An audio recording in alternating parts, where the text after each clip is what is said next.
Master minds commerce చదవాలనుకునే 10th inter విద్యార్థుల తొలి ఎంపిక. మరి వాళ్ళ తెలంగాణ రాష్ట్ర సేన మీ ముందుకొచ్చిందంటే ఉట్టిగానే రాలే. తెలంగాణలో ఏం జరుగుతుందో ఒకసారి తెలుసుకోవాలి, మనం ఆలోచన చేసుకోవాలి, అర్థం చేసుకోవాలి. ఎన్ని పార్టీలు ఉన్నాయి? 3 పార్టీలు ఉన్నాయి. భారతీయ జనతా పార్టీని తీసుకుందాం. ఆ బీజేపీ అనే పార్టీకి అసలు తెలంగాణ ఏర్పాటే ఇష్టం లేదు, తెలంగాణ ఏర్పాటు అవడమే ఇష్టం లేదు. అందుకే వాళ్ళ అగ్రనాయకత్వం అంతా కూడా ఏం మాట్లాడతారు? తల్లిని చంపినరు, పిల్లని బతికించారు అని ఒకలంటారు. ఇంకొకరు ఏమంటారు? నిన్ననే ఒక తలకాయ లేని ఎంపీ, మెడకాయ మీద తలకాయనే లేదు ఆయనకు, ఏమన్నాడు ఆ ఎంపీ? ఇండియా పాకిస్తాన్ విడదీసినట్టట, ఆంధ్ర తెలంగాణను విడదీసిరట.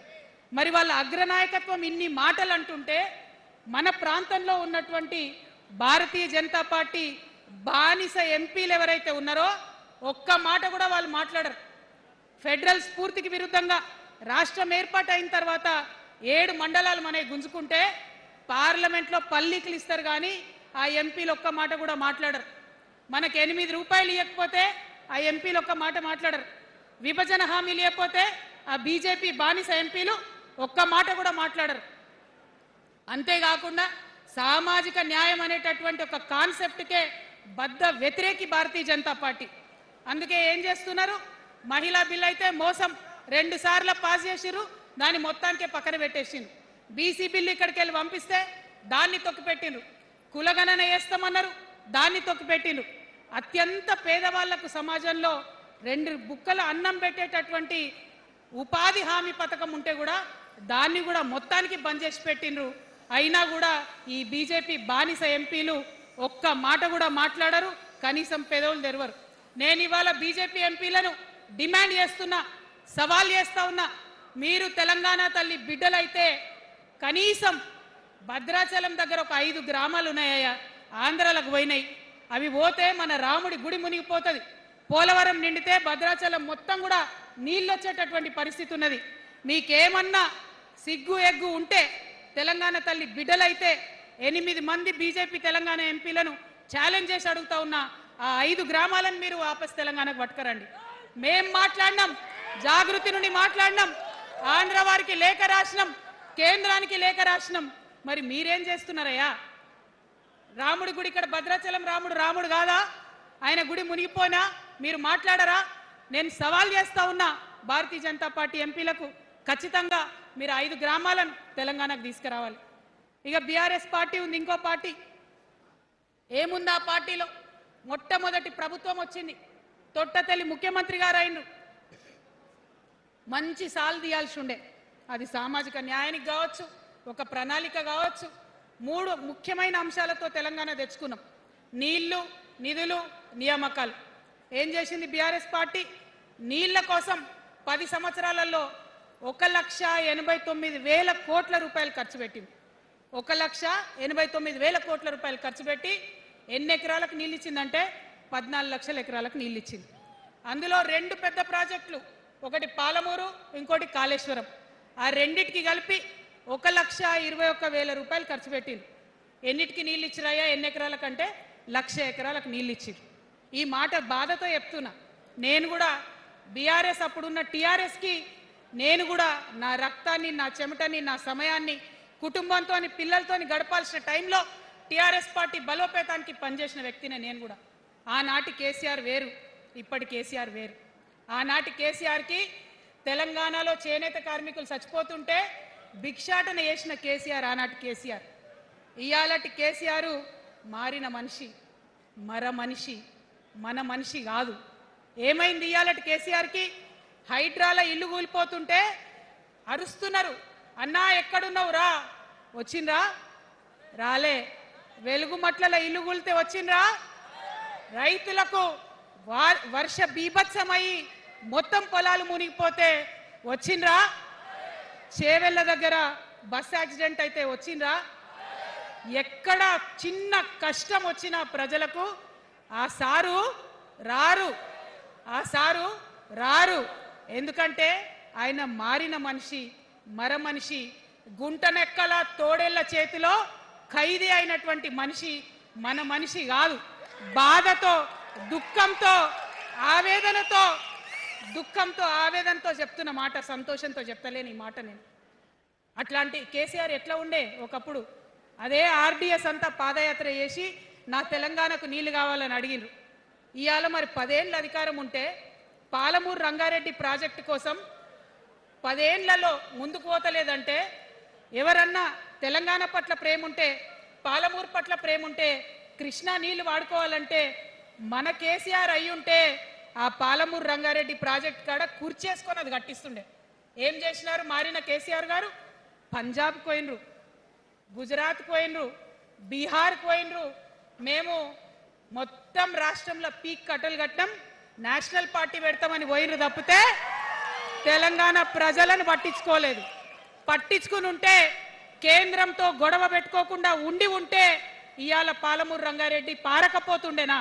నేను అడుగుతా ఉన్న స్ట్రేట్గా, ఇన్ని రోజులు నేను ఎన్ని మాటలు మాట్లాడినా బీఆర్ఎస్ పార్టీ నాయకులు ఒక్కరు కూడా బయటకు వస్తలేరు, సమాధానం చెప్తలేరు.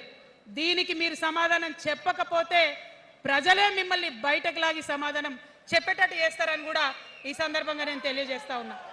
ఒకటే మాట అడుగుతున్నా, మన కేసీఆర్ అయి ఉంటే ఆనాడు తెలంగాణ బిడ్డలు కష్టపడితే బయటకు వచ్చి నా బిడ్డలకు ఇబ్బంది అవుతుందని కొట్లాడిన వ్యక్తి, సింగరేణి గనిలో ఒక కార్మికుడు చనిపోతే అక్కడి దాకా పోయి చూసి వచ్చినటువంటి వ్యక్తి, మరి తెలంగాణ వచ్చినాక ఏమైందా ప్రేమ? అధికారం ముందు మమకారం తగ్గిపోయిందా? ఏం జరిగిందని నేను అడుగుతా ఉన్నా. ఎందుకు ఈ మాట చెప్తా ఉన్నా అంటే, ప్రేమ నాకు కూడా ఉంది. నాకు తండ్రి కావచ్చు, అది వేరే విషయం. కానీ ఒక రాజకీయ నాయకుడిగా వారు ఈ మధ్య రాజకీయ పరిణితి కోల్పోయి మాట్లాడుతూ ఉన్నారు.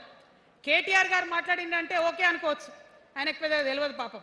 కానీ కేసీఆర్ గారు అనే మాట ఏంటంటే, ప్రజలు తప్పు చేసిండ్రు. ఓకే, ఒక సెకండ్ నేను ఒప్పుకొని దాన్ని, ఒక సెకండ్ అనుకుందాం. ప్రజలు తప్పు చేస్తే నేను ఒక తల్లిగా అడుగుతున్నా, నేను నా కొడుకో మాట చెప్తా, వాడు వినలేదనుకో, కింద పడ్డాడు అనుకో, ఇడిచిపెడతానా? దగ్గర తీసుకొని మంది అనా? ఓకే, ప్రజలు తప్పు చేసిర్రు అనుకోండి, మీకు అధికారం ఇవ్వలేదు అనుకోండి, ఒక కర్కోటకుడి పాలన నడుస్తుంది అలా తెలంగాణలో. ఇబ్బంది పడుతున్నారు ప్రజలు, గోసపడుతున్నారు, ఏడుస్తున్నారు.